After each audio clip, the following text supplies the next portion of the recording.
Hi, everybody, and welcome to Culture Talks episode 5. It's a really special episode today because we are joined with Shane Murphy. Shane's a fantastic guy. We've got to know him a little bit much better over the last year or so. And he's actually here today to talk about the topic that is culture and specifically well-being in organisations. Shane works currently with Young Enterprise Northern Ireland. And I believe you're a trainer with Young Enterprise. Yeah, and train officer. Coordinator. Yeah. And look, I could go into loads of detail because we know a lot about you, but do you want to give a wee bit of a background about yourself? Yeah, absolutely. So my whole journey really started whenever I completed my psychology degree at Queen's.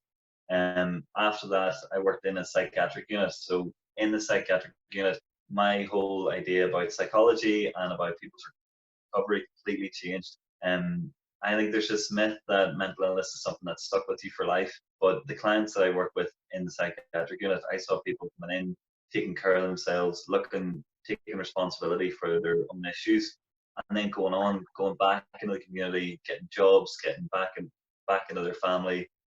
And that really inspired me. It changed my whole perspective on psychology. After that then, I worked for a suicide intervention organisation. My role there was to recruit people to take courses on personal development and resilience and positive mental health.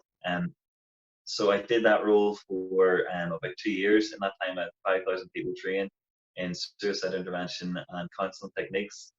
Then after that, the outdoors is a massive source of energy and passion for me. So I went and got my qualifications as an outdoor instructor. That was a crazy year. I lived on a little island off the west coast of Ireland for a year, and with a group of about 5 or 6 people there.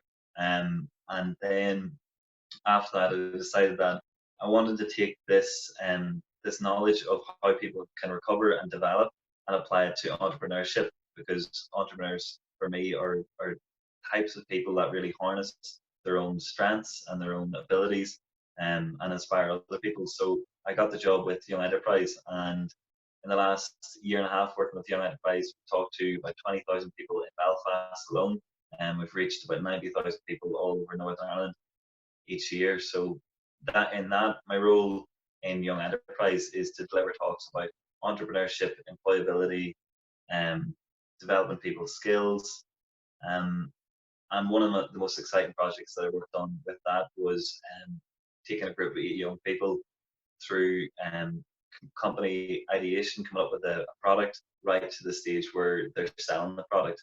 And so we brought that group to the Digital DNA conference. It was Northern Ireland's largest technology conference, and they pitched their idea, and it was a fantastic day for the young people, because their confidence, again, the amount that they developed was just shocking.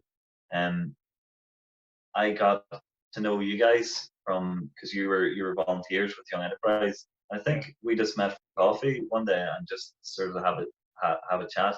But as soon as I heard a little bit about what Core Impact were doing, I saw that there was a massive crossover between how to just take a different stance on developing people, and how that can have a massive difference on your people. Yeah. So a little bit of me. Yeah, we very quick. Sorry, go ahead, Sean. I know you've got a question. No, I just want to say, I think it's really interesting when you hear from that perspective as well, because when you talk about the recovery, I think sometimes we can all be guilty. When you're talking about like psychiatric units, I think we could all be guilty of falling into the trap of sometimes of believing that's it, that someone has a mental illness and that is it. So it's brilliant to hear that perspective of it, that you're looking at the recovery, that you've witnessed that, and that it's motivated you to go on to the next steps as well, to look after younger people mainly, is what your bread and butter has been in recent past. And of course that is where the connection has come, because for us through the workplace, it's been a lot of the younger people that we've been working with as well, but we've had a lot of concerns with people, and we worked with PIPs, as you know, Shane, as well, in order to get through a tough period that we had as well. So I think that's why we obviously do really resonate with a lot of the areas that we talk about. So you can obviously see the link of where organisations have an impact on people. And that's one of the things that we want to really discuss with you today. And obviously one of our focuses is organisational culture. From your perspective, what do you see as organisational culture? What would be your kind of definition of that? It's a difficult thing to define organizational culture because it's so big. It's different with every organization.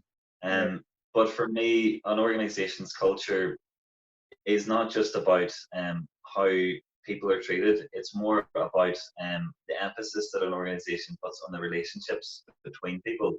I think every business, every school, every organization has certain HR processes that are sort of set in stone. But there's a lot of room within that for developing your own personal relationships with people. I think it's important for organizations to have a very clearly defined culture, because that means that an employee can know what to expect from the organization, and the organization knows what to expect from the employee.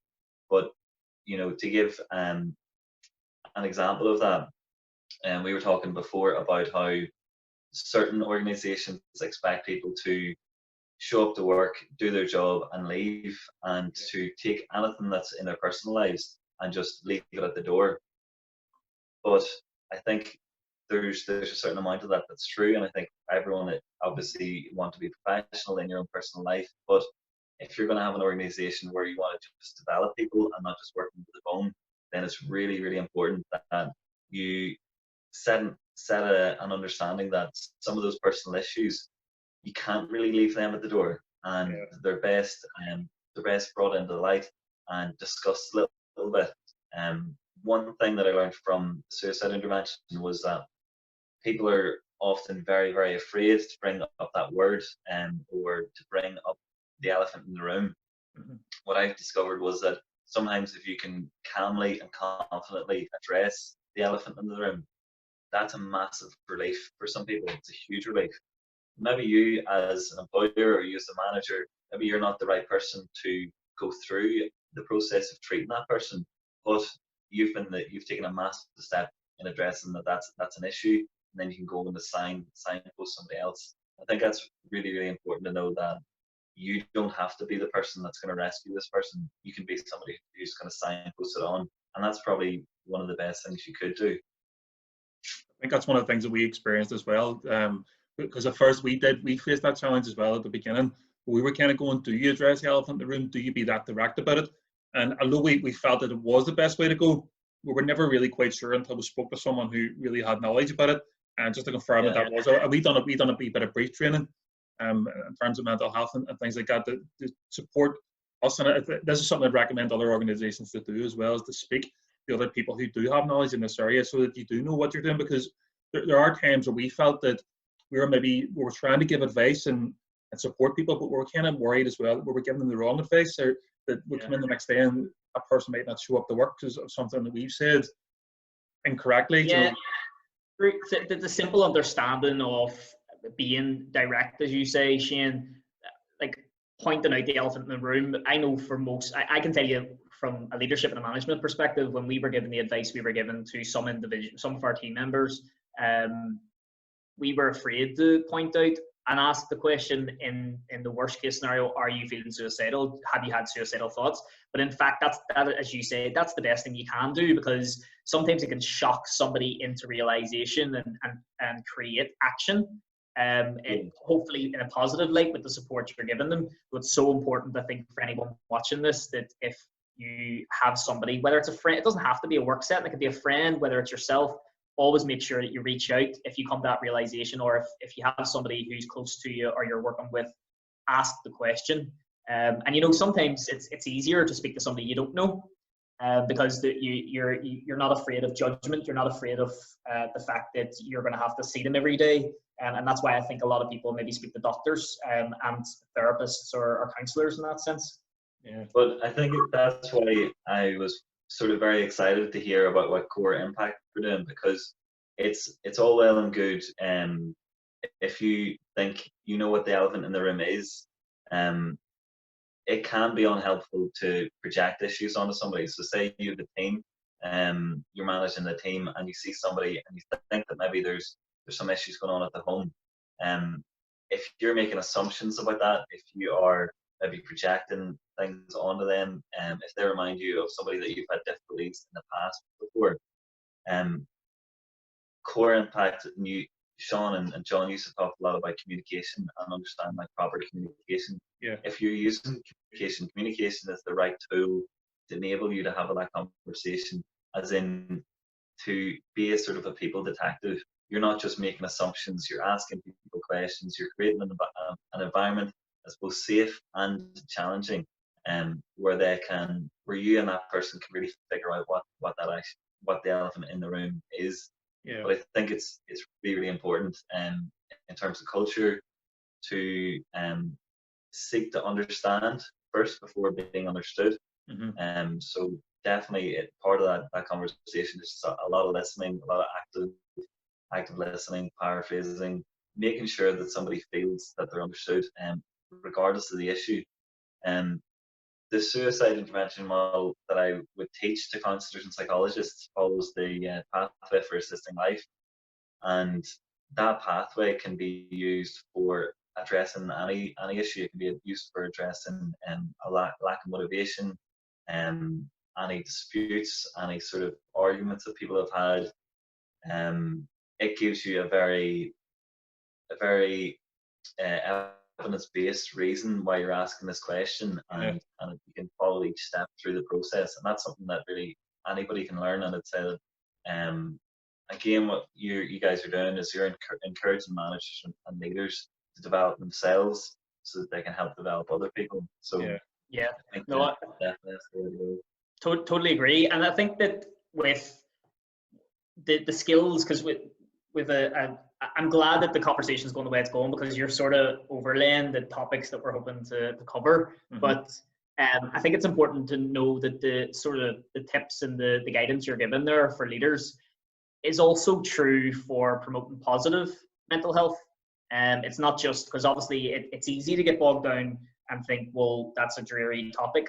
It's a realistic topic, especially where we come from, and it's so important to understand. But you can also use these tools, like those collaborative environments that you can create and the relationships you can build, and actually not only bring somebody out of a dark hole in their mind, but bring them such a positive place if it's continued on. And I think it's that idea of leaders developing leaders, so that you can really teach somebody that they could do the same for someone else, take a step up and pull somebody else up, Yeah. I think for me, I teach resilience courses with an organisation called Create the Great New, and for me, what you said there, it's not just about dealing with bad things. Resilience for me is about two things. Number one, bad things are going to happen in your life. That's just inevitable. That's just the way life is. Okay. So if you're more resilient, you can deal with that and get over it quicker. The second part of resilience is that if you have goals, if you have aims, if you want to be good at a sport, if you want to be the best at your business, if you want to get more clients, if you have any ambitious goal, then you'll need to have resilience for that as well. And it's that crossover. It's such a crossover of, if you can create that environment that's safe and collaborative and open and evidence-based. And what I mean by evidence-based is that you're not making assumptions about people. You're asking them, do I understand you? Is this what you're saying?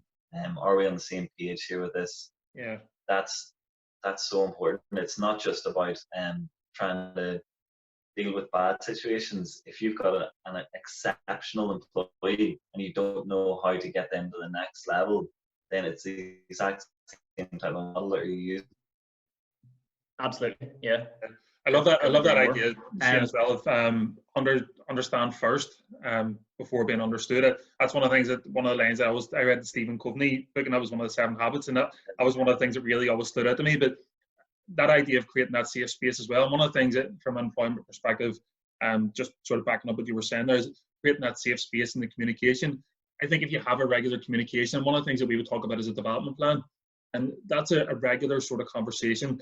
So we would always say kind of short and often is better than having a 1-year appraisal. So the fact that you're sitting down and talking to someone every week doesn't make it out of place when you're sitting down. If you suspect there may be something wrong with them or something going on in their mind or whatever it is, that you have these chats anyway on a regular basis. So you already have that safe space created. It doesn't create some sort of awkward situation because it's something that they're used to doing.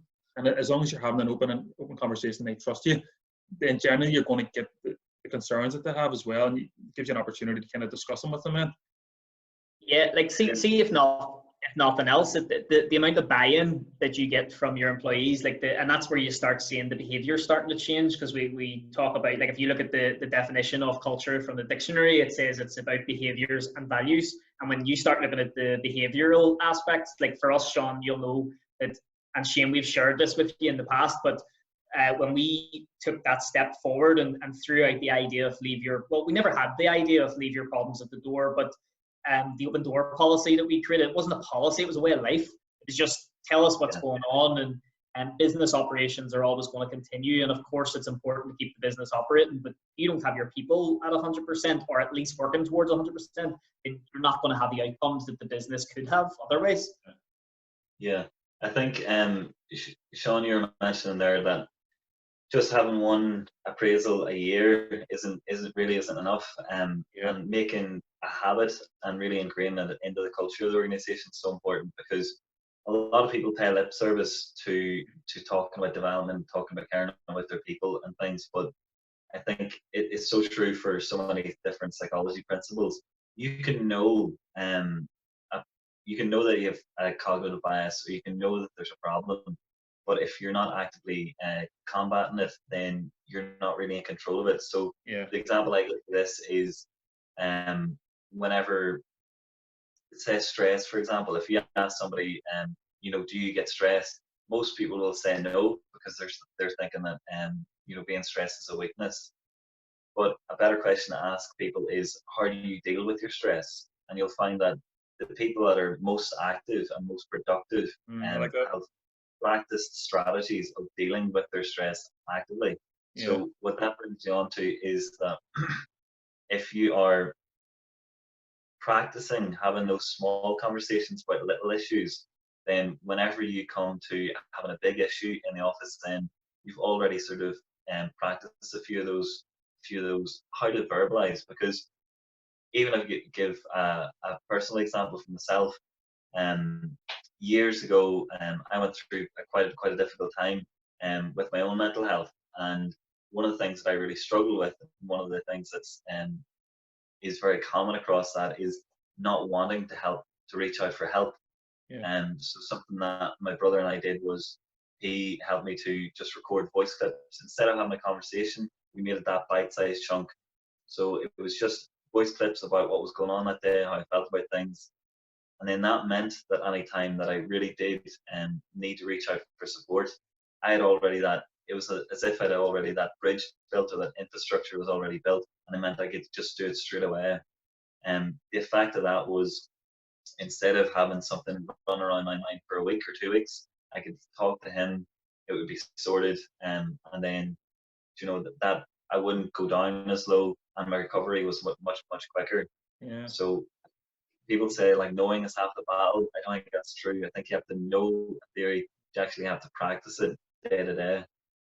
Yeah, no, it's I think in terms of moving forward and that goal setting, is it like you've heard of like plan, do, check, act, and plan, do, review, and I think that it's as much important, just like you say there, to take those intermittent sort of stops in life in general, whether it's if you're aiming towards a goal, and if you're trying to move towards something, it's important to stop after you've acted a little bit and go, right, what's worked, what hasn't worked, how am I feeling, and it's an interesting thing when you mention moving forward and resilience. I thought that was a really good point that you made, because there is resilience needed in moving towards a common goal. And I can tell you, even from the core impacts perspective, moving forward in these circumstances are quite difficult, because for us operationally, we have more or less stopped.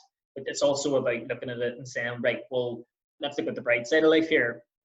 What advantages do we have in these circumstances, rather than looking at the disadvantages? So we've looked at it from the perspective of, well, hopefully we can learn more, because we should be continually learning from people like yourself, because your wealth of knowledge is amazing, and we knew that from the moment that we met you about well over a year ago now, Shane, and it gives you an opportunity. It gives you an opportunity to, I suppose, it's practicing gratitude to an extent, being grateful for the opportunities that are ahead of you. And I think that that's one of the ways that you can build resilience to moving forward, because I found that at the start, let's face it, I think we all felt that the chickens were in the air a little bit when everything went into lockdown. And I know Sean and myself, we had just signed for a new office 2 weeks beforehand, that signed a deal a week before we went into lockdown, and we were going, what have we done? And I think it's easy to bury your head in the sand a little bit, but then you have to kind of emerge again and go, right, this is as you said, you make a very good point. Two things are sure in life, and bad things are going to happen. But then it's about how do you move forward, how you choose to see it in a different light. So I think that's a fantastic point you made. Yeah. Well, it's also in that book by Ray Dalio came out with a book called Principles. And he talks a little bit about one of his principles is, if you have an issue that is in work or in your company or with your staff and it's causing you pain and any type of anxiety, then if there's pain and anxiety about it, you don't know what it is about, then you can be sure that there's some massive learning opportunity for you there.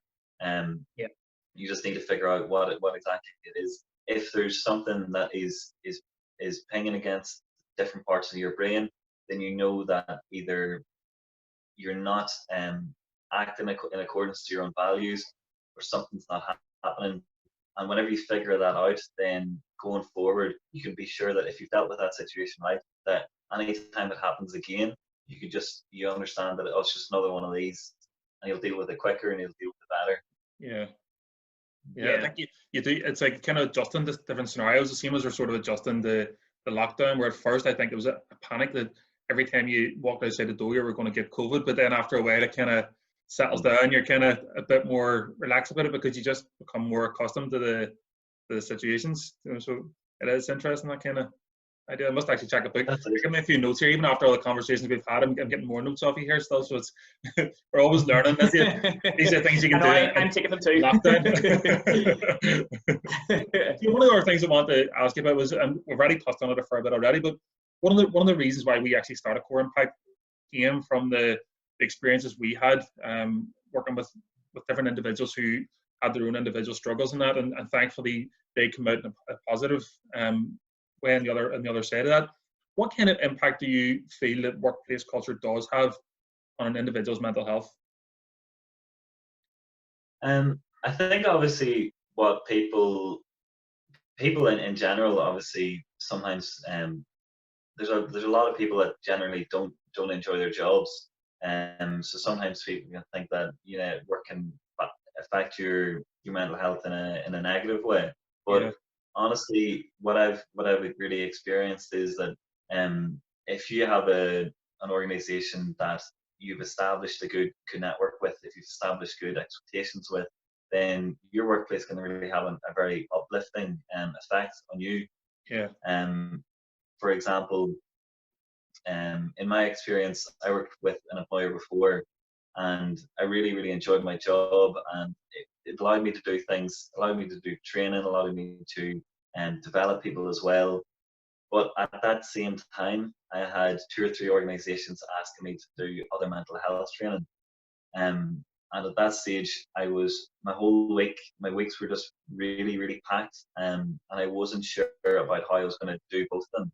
So at that stage, I was getting a bit stressed about it, because I knew that I needed to work for me, but to do the work for the other organizations is really important for me as well. Because like what we do for ourselves stays within us, but what we do for others lives beyond us, really. So that was really important to me, and that's sort of why I was getting so stressed about it. But I was able to talk to one of the managers in work about that, and they sat me down. They just simply said, like, look, what would be your ideal situation? How would you like this to work out? And really, after I realized that this organization really appreciated me and respected me and wanted me there, then I was able to lay out, what would be ideal. Obviously you can't have everything that you want just because you asked for it, but what we were able to do then was we just made a few adjustments that I wasn't aware of that could be made. Things like changing hours, things like changing responsibilities. And that coming out of that, what that enabled me to do was enable me to work for both my full-time job and the other people that were looking to deliver training. but the overall impact that that had on me was I went into my job happier, more motivated, because I think my organization recognized what motivated me wasn't pay, wasn't rewards. It was Yeah. getting the opportunity to do something that I loved. So I think it's really important for a workplace to recognize what each individual person's motivation is. Mhm. And I think that's why it's important that organizations spend a little bit of time not just reading up about top 10 tips on how to improve your workforce, because every single person is different. I also say this in every single workshop I do. I can't stand and tell you what's going to be good for your mental health or what's going to be good for your Yeah. productivity. You need to try a few different things out, and it's going to be different for every single person. So, um, yeah, I think if you have those conversations, you have a bit of patience and persistence, workplace can be so uplifting. And Yeah. it's a really supportive environment as well.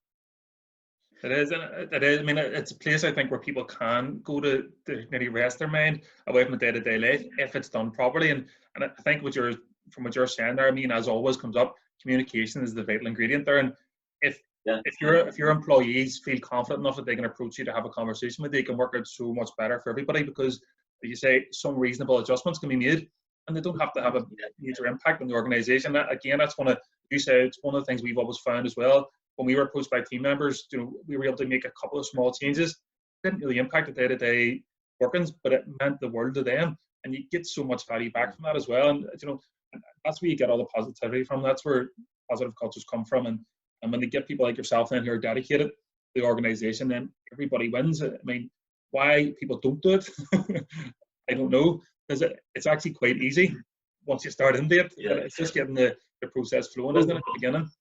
I think it's worth saying something about that. I know I'll just say it quickly. A lot of people don't do it because, well, whenever I was working in suicide intervention, a lot of people would ask me, how do you not, does it not bear down on you a lot? Does it not make life very difficult hearing these stories all the time? And it really reminded me of, I worked for a little while in a dementia care unit, and one of the things I learned there was, say for example, if you were feeding a patient, and they had some motor skills, but their motor skills were reducing. Yeah. It was actually better to let that person to feed themselves and to encourage them to feed themselves, because they got to practice their own motor skills. So why am I talking about dementia? Because whenever I was working with suicidal clients, what I would make sure I did was I didn't take their problems on as my own. I never at any stage said, I'm going to fix your problems. I think individuals need to take responsibility and ownership of their own issues. So I think maybe sometimes management think that if they talk about an issue, then it's now their problem. They need to remind themselves that this is always going to be that problem, that person's problem. And you're actually, by taking the spoon out of their hand and feeding them, you're reducing their ability to help themselves by sitting down with them and talking to them and saying, look, how can we support you to help yourself? That you're teaching somebody a lesson that they're gonna have for the rest of their lives, really. And it goes back to that saying that self leadership is the best type of leadership there is. Yeah, I think it's also important for someone else. And I can tell you that based on our own experience, and definitely my own, while you might be dealing with some dark topics, challenging behavior sometimes, and topics with people, when you get to a place where you've added value to them, you've helped them somehow, there's no greater feeling. And so that definitely counterbalances, especially if you're creating momentum in a positive direction for that person, or facilitating, as you say, just allowing them to have those skills. I think that's really really important. I know you've kind of said it, so you've kind of mentioned a few already, but do you have any top tips for business whenever wanting to implement some of the well-being elements into the organization you've found work? Top tips, I would say, as I say, don't be afraid to address the elephant in the room. And as well as that, I think some organizations maybe are a little bit hesitant to bring somebody else in to talk about culture or to talk about management and things like that. But I think there's a massive value in doing that. I was working with another organisation, and Mm-hmm. what we figured out was that we turned around and said to them, like, look, exactly, we're not going to tell you anything that you don't know, but we've been listening to everything you've said so far, and it sounds very much like you guys are already keep maintaining your targets in providing the care for the clients, and that's why you're here. It sounds like you guys are joining together. Maybe you're joining together, to push out the other people, but it sounds like you're really making a good team yourselves. And then after that, we were able to sort of facilitate a conversation about what was important to each individual. It's so important to go in and say, like, look, we're not here to teach you or tell you you're doing anything wrong. We're here to remind you a little bit about what is really important to you. Is it your family? Is it your own health? Is it your income? What's actually important and motivating to you? And how can you and your organization facilitate that more in your own life? Yeah. But I think having an external person coming in, it's a refreshing, it's a new environment, it's different conversations. People can open up a bit more to somebody outside the organization. Yeah. That would be my tip for. And Shane, just to confirm, you haven't been paid to say that, right?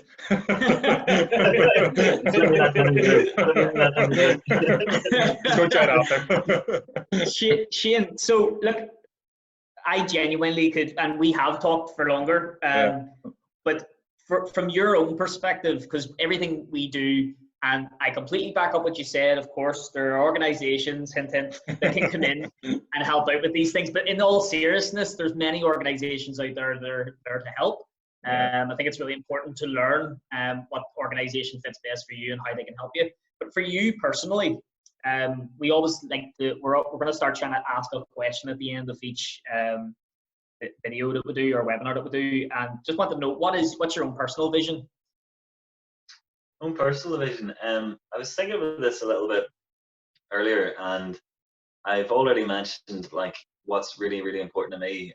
It's important for me to share the knowledge and share the experience that I have to other people. So over the next few years, I'm going to be developing more of the training, and what I'd love to have eventually is a group of people with skills in. So you would have people that have management and leadership training, people that have counselling training, people that have suicide intervention, health and fitness training as well, and it would be a sort of one-stop shop for people. I would love to have create a sort of community of people, of like-minded people. I recognize that I think for me personally, I think that like life can be quite difficult. Life can be difficult for a lot of people. Resilience is something really important to me. And number one is getting over bad issues in your life. But number two is having resilience to excel and achieve exceptional things. I think that life's such an amazing thing to have, and it's so precious and it's so valuable. And what I'd like to see is people really achieving above and beyond what they can ever imagine. So that's very airy-fairy, but what I'm actually talking about is I'd like to have a community of people who are interested in developing other people, so a lot of counselling, a lot of coaching, but also an element of bringing it into real life. So I would love to have at some stage offline retreats. I've got some land down in the area, we've got access to a lake and stuff, and connections there in the outdoor industry. I think it would be amazing to have people embarking on real actual adventures, and maybe start off at that retreat centre here, but also go to places further abroad like Lisbon or Brazil, anywhere like that, and sort of taking in nature, taking in the elements, and sort of pushing people to their edges, to their limits, really. Seeing what's possible. I'm really inspired by Wim Hof, the Iceman. Mm-hmm. Yeah, and anybody who really pushes their body to the extreme limits, and that I find that really, really inspiring. I think, as I said before, life's so precious that we should really, really make the most of it. So I'd love if I could inspire people that are maybe thinking about something that they'd like to do, or people that believe that they've got maybe issues with themselves that are holding themselves back, to see them achieving things that they couldn't believe, because said before myself, like whenever I was younger, my dream was to get paid to do sports that I loved. I loved rock climbing, loved surfing, loved kite surfing, and I achieved that dream whenever I was, I think it was 25, and whenever I moved to the island, and I was getting paid full time to do sports that I loved. So after that experience, after the hardship that I've been through, and then having that really positive experience, Yeah. I think I would just love to continue to inspire people to take the bull by the horns and really not let things set them back. But a big part of that is really learning how to depend on others, learning how to collaborate with others. And what that would actually look like would probably be a team of different organizations working together, who just get referrals from management and HR and outside places as well. So we're still working on the vision, but for me, it's really the next few years I'm focusing on becoming financially independent. So I have no interest in making a crazy amount of money.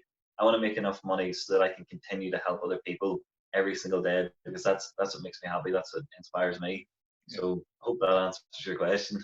100%. And I think that's a nice note to finish it on as well. That whole life is priceless to me. You can actually tell when you're saying that how passionate that you are actually about that and about making a difference, which is amazing. Yeah. It's amazing just to hear that. So, Shane, thank you very much for everything today. It's been extremely interesting for us. Some amazing notes. And I think actually the one thing I think everybody, if everybody can take one thing from this conversation and bring it into their workplace or anywhere, actually, I suppose, then this is a success. And like the one thing I took from that is just the way you worded it about the stress. I'm not asking people, are they stressed, but how you dealing with your stress. And I think if everybody else can just take one wee nugget, then it's definitely a great success. So Shane, thank you very much for coming on and chatting to us. Thank you, Shane. It's been great No, having you I here. want to say thank you so much to you guys. Really appreciate it. It's great to talk to like-minded people, and I really hope you keep doing what you're doing. And if there's anything ever I can help you out with, I'd be more than happy to be involved. So there will be. Yeah. There'll be a lot. We've had many conversations with you, as you know, and it's fascinating to me how your vision quite clearly interlocks with ours, because we've expressed ours to you before, and I definitely, as Sean says, I definitely think we'll be working towards a common goal in the future. Definitely. So we'll leave it there. Thank you all very much. Remember, engage. Guys.